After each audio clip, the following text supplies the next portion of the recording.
सच्चिदानंद ओम आनंद ब्रह्म सच्चिदानंद।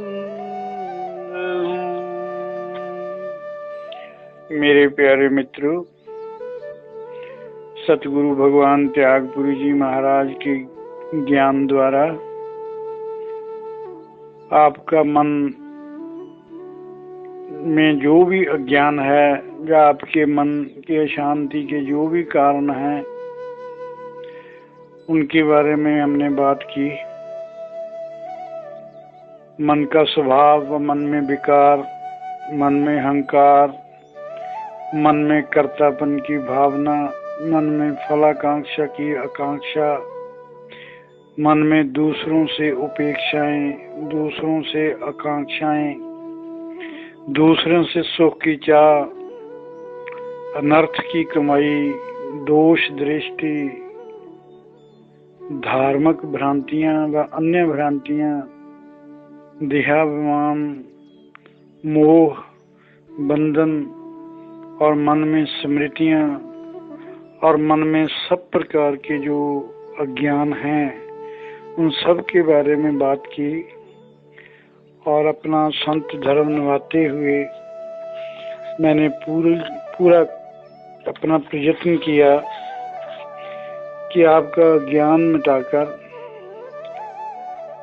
आपको स्वचेतन में स्थापित कर सकूं, आपके मन में पूर्ण विश्राम, पूर्ण शांति और पूरी तरह अज्ञान को खत्म करके, अज्ञान तो एक ही है ना, अपने आप को उस प्रभु से अलग समझना सबसे बड़ा अज्ञान। और सबसे पहले आपको वास्तविक स्वरूप का ज्ञान करवाने की मैंने कोशिश की। आपके मन से सब प्रकार का डर खत्म करने की कोशिश की, आपको पूर्ण अभय बनाने की कोशिश की,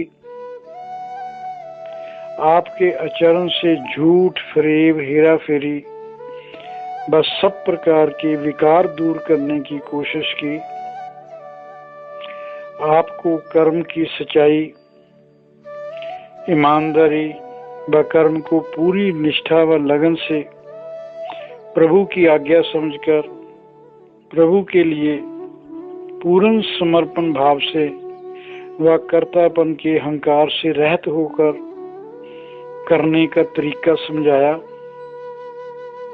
आपके मन से वासनाएं, कामनाएं, उपेक्षाएं, विषयों के प्रति लगाव खत्म करने की पूरी तरह कोशिश की और मेरा प्रयत्न रहा कि आपके मन में असली वैराग्य जाग सके, आपको वैराग्य की परिभाषा समझ आ सके और संसार के बंधन से आप मुक्त हो सकें, क्योंकि वासना ही पुनर्जन्म का कारण बनती हैं। इन्हें खत्म किए बगैर साधना शुरू नहीं हो सकती। मन में स्वर्ग की या मोक्ष की कामना भी जीव की परम स्थिति नहीं है। वासनाओं व विषयों के प्रति लगाव छोड़े बिना वैराग संभव नहीं है। वैराग के बिना मोक्ष संभव नहीं है। सब प्रकार के बंधनों व रुकावटों का एक ही इलाज है, मन में असली वैराग जागे। वैराग से ही ज्ञान की प्राप्ति होगी, ज्ञान से ही मोक्ष मिलेगा, ज्ञान से ही मुक्ति मिलेगी। मैंने पूरी तरह समझाने की कोशिश की, शास्त्रों में ज्ञान नहीं है, सत्य का ज्ञान आपके भीतर है। शास्त्र पढ़ने से पहले अपने जीवन की किताब को पढ़ना बहुत जरूरी।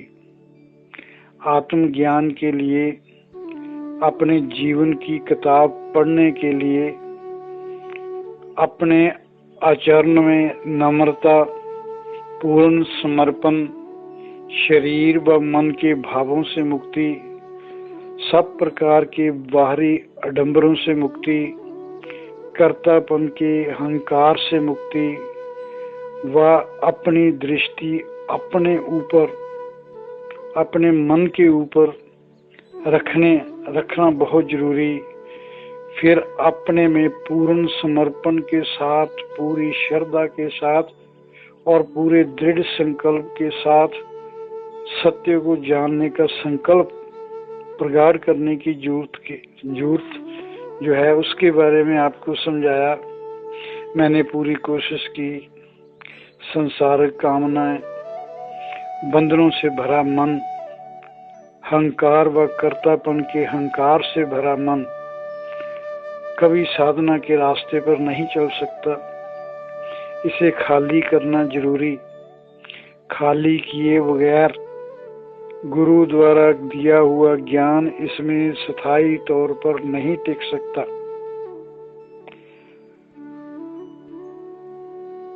सहज मतलब हठ योग से नहीं, सहज की बात कर रहा हूँ। सहज ही सूक्ष्म में प्रवेश करने की काबिलियत आप में पैदा करने की मैंने कोशिश की। मैं पूरी तरह समझता था कि हमारे सामने हमेशा 4 प्रकार के लोग होते हैं। एक तो मूढ़ होते हैं और वो बहुत श्रद्धा का प्रदर्शन करते हैं, दिखावा बहुत करते हैं। ऐसे लोगों को आध्यात्मिक जगत का कोई पता नहीं होता, पूरी तरह अज्ञान व अंधविश्वासों में जकड़े होते हैं।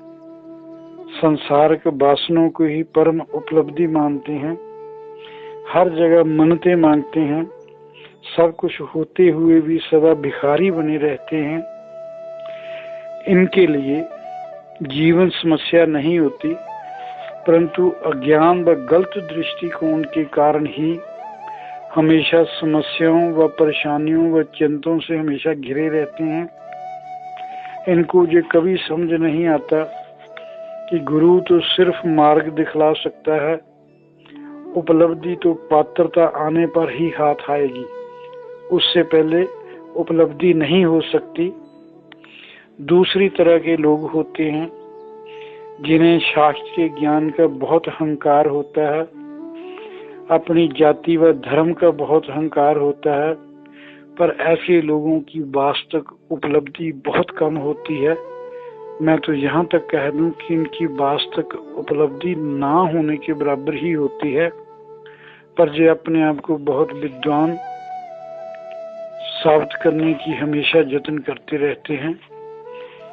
तीसरे किस्म के लोग होते हैं जिनमें बहुत समर्पण भाव होता है, बहुत श्रद्धा होती है, बहुत प्यास होते हैं और वो ज्ञान प्राप्ति के लिए, प्रभु प्राप्ति के लिए हमेशा ललायत रहते हैं। हर कीमत पर प्रभु से एक होना चाहते हैं, प्रभु के दर्शन करना चाहते हैं। ऐसे लोगों का दृढ़ संकल्प होता है। अगर कोई अभाव होता है तो गुरु की कृपा या सतगुरु या पूर्ण गुरु का अभाव होता है, जिसके कारण इनकी यात्रा अधूरी होती है। ऐसे लोगों को या ऐसे साधनों को और जब भी परफेक्ट गुरु मिल जाता है तो इनका बहुत आसानी से काम हो जाता है। सबसे ऊंची कैटेगरी साधकों की होती है जो ज्ञानी होते हैं, जिन्हें शास्त्रीय ज्ञान होता है और वो ज्ञान उनके आचरण में होता है, जो धर्म, संप्रदाय, जाति, देश की बाधाएं सब दूर कर चुके होते हैं और प्रभु के अपने अंदर ढूंढते हैं। हर आकृति में प्रभु को महसूस करते, कण कण में प्रभु को महसूस करते हैं। ऐसे लोग जो सामने होते हैं, ऐसे लोगों को मिलकर गुरु खुद बहुत आनंद महसूस करते हैं। उनके मन में ऐसे लोगों के प्रति सहज ही बहुत कृपा दृष्टि होती है, मगर वो जानते हैं कुछ चीजों का अस्तित्व जरूर है, मगर उनका प्रमाण नहीं दिया जा सकता। ऐसी चीजों का अनुभव ही कराया जा सकता है या हो सकता है, प्रमाण से सिद्ध नहीं किया जा सकता। जैसे कोई आदमी जन्म से ही अंधा है उसको आप सूरज कभी नहीं दिखा सकते, जितना मर्जी वो तप कर ले, उसको रंगों का ज्ञान नहीं करवाया जा सकता। ऐसे ही आंखों वालों को कभी भी प्रेम, आनंद, दया, करुणा, पीड़ा के दर्शन नहीं करवाए जा सकते। ये स्वयं को ही अनुभव करने होते हैं, क्योंकि आत्मा, परमात्मा या जिसे हम ब्रह्म कहते हैं, ये बुद्धि व मन की पकड़ से बाहर है। आत्मा, परमात्मा व आभास, इनका आभास बोध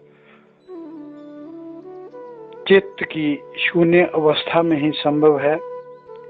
मन के स्तर पर दिव्य दर्शन, निराकार के स्तर पर दिव्य अनुभूतियां और बोध के स्तर पर आत्मा साक्षी परमात्मा का अनुभव गुरु लोग करवाते हैं, और मैंने भी ऐसा प्रयास किया है। आत्मबोध के लिए चित्त जो है वो चंचलता रहित व निर्विकार होना बहुत जरूरी है। जो लोग समझ सकते हैं, गुरु लोग उन्हें बोध देते हैं, ज्ञान देते हैं। जो ना समझ हैं और हमेशा गुरु चाही की बजाय मन चाही करते हैं, गुरु उन्हें विधियां देते हैं। आत्मज्ञान कोई प्रक्रिया नहीं बल्कि घटना है, जो पात्रता आने पर किसी भी समय किसी भी जगह घट सकती है।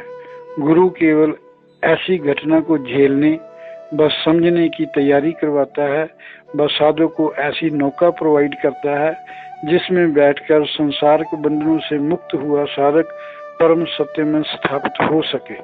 और मैंने भी यही प्रयत्न किया है। मैंने भी ऐसा ही आपका आधार बनाने की कोशिश की कि जो भी साधना के रास्ते पर चले वो पूरी तरह ज्ञान के रास्ते पर चले, उनका मन कभी भी भ्रांतियों में ना फंसे और वो सहज ही परम उपलब्धि को उपलब्ध हो सके। और आज के बाद तो आप लोगों को हमसे जुदा होना ही पड़ेगा। कुछ मैं आपको हिंट देता हूँ।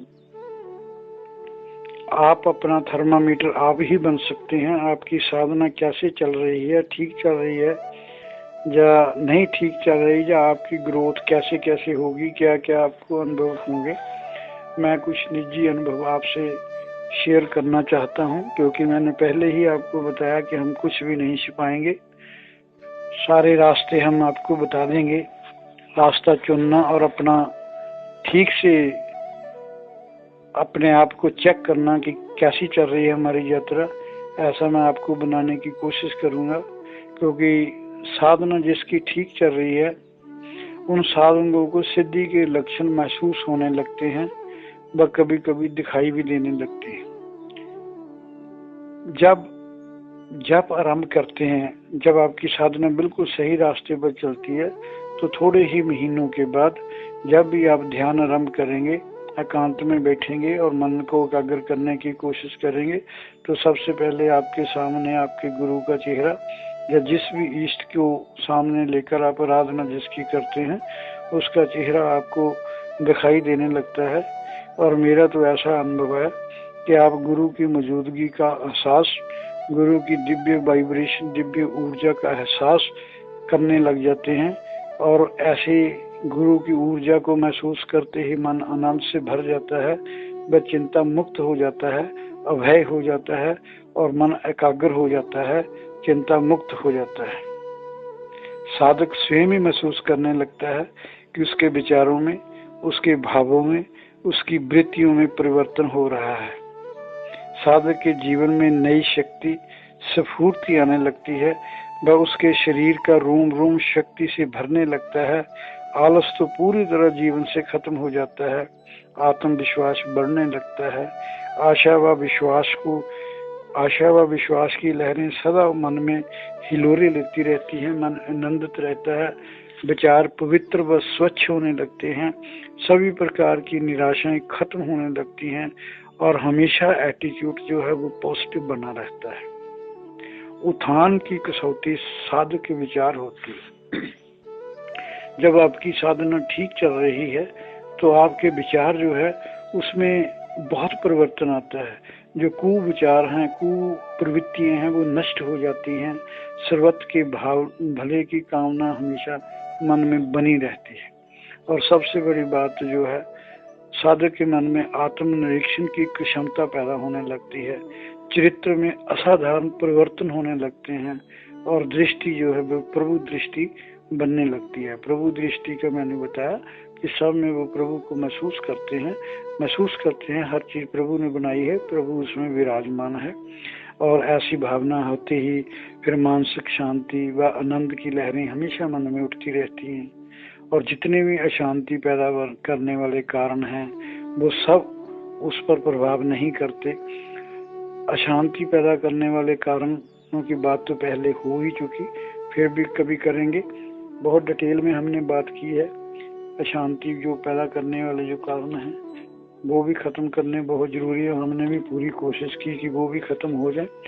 मानसिक शांति व आनंद की लहरें जब उठती रहती हैं तो समझो आपकी साधना बिल्कुल सही रास्ते पर जा रही है।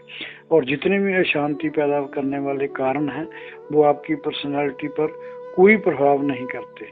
और धीरे धीरे साधक अपना मालिक खुद बन जाता है। किसी भी बाहरी प्रभाव का उसके मन पर प्रभाव नहीं होता और वो विचलित नहीं होता। मन में स्थिरता व गंभीरता बनी रहती है। सुख व शांति उसे अस्थिर नहीं कर सकती। संसारिक सुखों का अभाव उसे विचलित नहीं कर सकता। सभी को अपना प्रिय मानता है। मन में ईर्ष्या द्वेष पूरी तरह खत्म हो जाता है। सभी की सहायता व सहयोग के लिए सदा तैयार रहता है। और जब भी वो ऐसा करता है, जैसा तैयारी करता है, तो वो यही समझता है कि ये प्रभु की आज्ञा है, इसलिए मैं कर रहा हूँ। प्रभु ही करवा रहा है, मैं करने वाला कौन हूँ। वह परम निस्वार्थी हो जाता है। कर्तापन के अहंकार से मुक्त हो जाता है। स्वार्थ उसको छू भी नहीं सकता। वह समस्त मानव जाति, समस्त जीवधारियों के प्रति प्रेम पूर्वक हो जाता है। सब में प्रभु की मौजूदगी महसूस करने लगता है। उसके नेत्र व शरीर दिव्य ऊर्जा से चमकने लगते हैं। ये ऐसा नहीं कि अभी आज शुरू किया तो महीने भर ही ऐसा होने लग जाएगा। ये मैं जो दृढ़ संकल्प के साथ एक ही संकल्प होगा कि प्रभु से एक होना है, अपने द्वैत को खत्म करना है, मोक्ष को प्राप्त करना है और ये जीवन मेरा लास्ट होगा। और जिनकी ऐसी भावना है, जिनका ऐसा दृढ़ संकल्प है, उनके बारे में बात जब ऐसी स्टेज आपकी आ जाएगी, आपके नेत्र चमकने लगेंगे, आपके शरीर दिव्य ऊर्जा से चमकने लगेगा, स्किन आपकी कोमल होने लगेगी, सदा दैवी शक्तियों का आप अनुभव करते रहेंगे। जो स्किन इतनी मुलायम कि स्पर्श करते, आपको खुद स्पर्श करते हुए महसूस होगा कि ये प्रभु की स्किन है, ये प्रभु की चमड़ी है, कितनी कोमल है, प्रभु इसमें वास कर रहे हैं। शरीर में हल्कापन, बस स्फूर्ति हमेशा बनी रहती है। नई नई शक्तियां शरीर में प्रवेश करती रहती हैं। इन शक्तियों को आप दूसरों में हस्तांतर भी कर सकते हैं। मैं बहुत ऊंची स्टेज की बात कर सकता हूँ, जो बीच में डगमगाएंगे नहीं, चले रहेंगे। दिव्य शक्तियां जब अंदर प्रवेश होंगी तो पता चलता है कि अंदर क्या आ रहा है, क्या जा रहा है। और फिर धीरे धीरे इन शक्तियों को आप दूसरों में हस्तांतर करने के भी कामयाब हो सकते हैं। और कई लोगों पर तो गुरु की इतनी कृपा हो जाती है कि वो अपनी शक्ति व तप का कुछ भाग दूसरों को देने के काबिल भी हो जाते हैं, या कह लो कि दूसरों को शक्तिपात करने के भी काबिल बन जाते हैं और शक्तिपात कर सकते हैं। ध्यान में अद्भुत ध्वनियां, अद्भुत ज्योतियां दिखाई देने लगती हैं। जैसे पहले बात की थी ना, पहले तो ज्योत दिखाई देती है, फिर वो ज्योत का धीरे धीरे जो कभी वो डोलती भी है, उसके बाद जब ज्यों ज्यों एकाग्रता बढ़ती है मन की, वो ही प्रकाश सारे मस्तक में फैल जाता है। फिर पूरा मस्तक ही आपका पूरा ब्रह्मांड बन जाता है, पूरा आकाश बन जाता है, प्रकाश ही प्रकाश रहता है। और जो ध्वनियों की तरफ जाते हैं, ओम की तरफ जाते हैं, अनाहत की तरफ जाते हैं, पूरा ब्रह्मांड ही उनका सिर जो है वो बन जाता है। पूरे ब्रह्मांड ओम में ही हो जाता है और धीरे धीरे वो खुद भी ओम ही बन जाते हैं। सुनने वाला भी खत्म हो जाता है, सिर्फ ओम ही रह जाता है। द्वैत पूरी तरह खत्म हो जाता है और भविष्यवाणी भी सुनाई दे सकती हैं, होने वाली घटनाओं का एहसास भी हो सकता है। सबसे मजे की बात, जब आप पूरी तरह प्रभु से एक होने के कगार पर पहुंच जाओगे, मंजिल जब बहुत नजदीक आ जाएगी, तब तो क्या ही बात होती है। जो भी आपके संकल्प में, जो भी ऐसे साधक के या ऐसे संत के संपर्क में आता है, उसका मन, उसका चेहरा देखते ही आनंद से भर जाता है।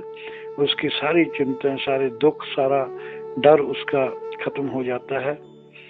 और कई कई तो ऐसे भी होते हैं भक्त जिनको अपने गुरु में दिव्य शक्तियों की अनुभूति होने लगती है, वो महसूस करने लगते हैं।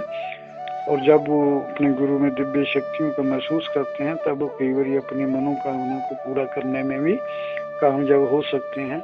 और मैं तो यहाँ तक भी कहने का तैयार हूँ, कई बार तो ऐसे भक्त जो है असंभव को भी संभव गुरु के द्वारा करा लेते हैं, मगर एक आधी बार पूरी जिंदगी में। ये नहीं कि जब वो चाहे तभी ऐसा होगा, ऐसा नहीं हो सकता।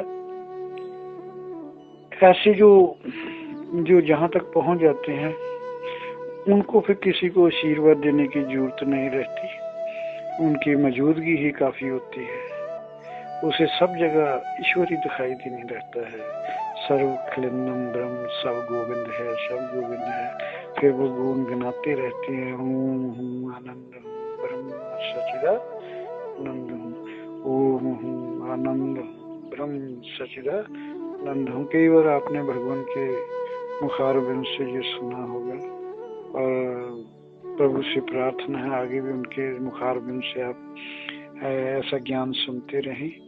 अब मैं बहुत प्रसन्न, मेरा मन भी बहुत खुश है और मस्ती भी बहुत आ रही है। इसलिए जहाँ पर ही मैं खत्म करता हूँ, अपने गुरु भगवान के चरणों में मेरा नमन। आप सबके भीतर विराजमान प्रभु को भी मैं नमन करता हूँ और सबको अपने भगवान की तरफ से शुभकामनाएं देता हूँ। ओम शांति शांति शांति।